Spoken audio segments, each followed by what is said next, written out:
On the other side, Bruno notices a boy of his age sitting alone.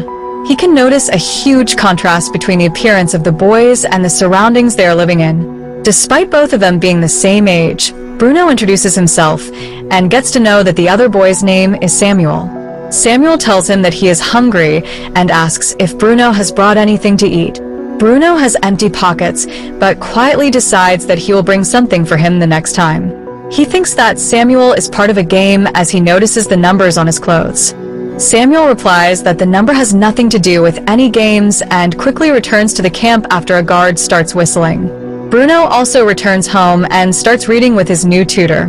The next day, Bruno arrives at the camp with a chocolate bar for Samuel, but this time, Samuel does not show up.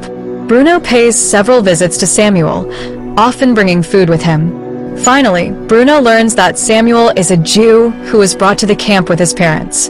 Bruno also asks Samuel about the smoke coming from the chimneys, and he replies that he doesn't know and that he is not allowed to go anywhere near. Bruno then returns to his home, promising to meet Samuel soon. Later, we see Bruno asking his father about the smoke. Ralph answers that the smoke is coming from the burnt garbage in the chimneys. After some time, Elsa visits Gretel's room and is suspicious about what their tutor is teaching them as she notices several Nazi war posters on her wall. The teacher can be seen teaching the children about the Jews, implying that they are evil and are the main cause of the downfall of the country. However, Bruno, who is thinking of Samuel, retaliates by saying that not all Jews are evil. After the class, he decides to visit Samuel and remembers to pack some food for him. He cleverly steps out of his house and reaches the camp. He gives the food he brought to Samuel and watches him while he finishes it. Shortly after, Bruno throws his football inside the camp to play with Samuel, but a scared Samuel throws it back. Samuel then hides behind the pillars, telling Bruno that it will be trouble if someone notices them together.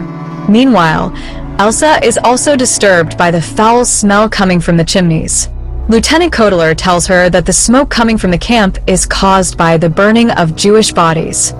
Hearing this, Elsa is shocked and immediately heads to confront Ralph. Ralph explains to her that he has been promoted to execute Jews, but Elsa is horrified to see what her husband has become. At the dinner table, Pavel accidentally spills the wine while serving Kotler and gets brutally beaten by him. Bruno is affected by this and starts crying with his sister, questioning if his father is really a good person. One day, while roaming around the house, Bruno notices Samuel inside one of the rooms cleaning the wine glasses. He is happy to see and hands him some food. Samuel accepts the food and starts eating, but before he could finish it, Kotler arrives there and accuses him of stealing food.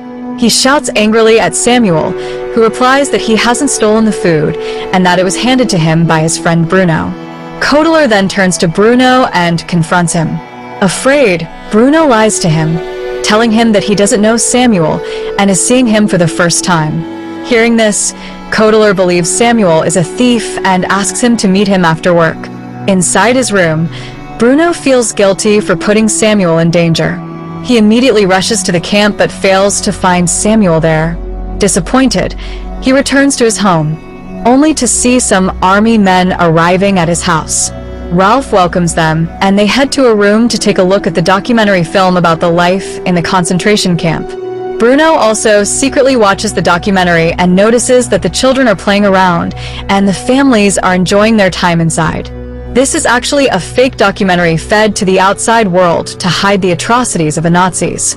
Bruno, who is still too young to understand all this, hugs his father after the documentary, thinking of him as a good man.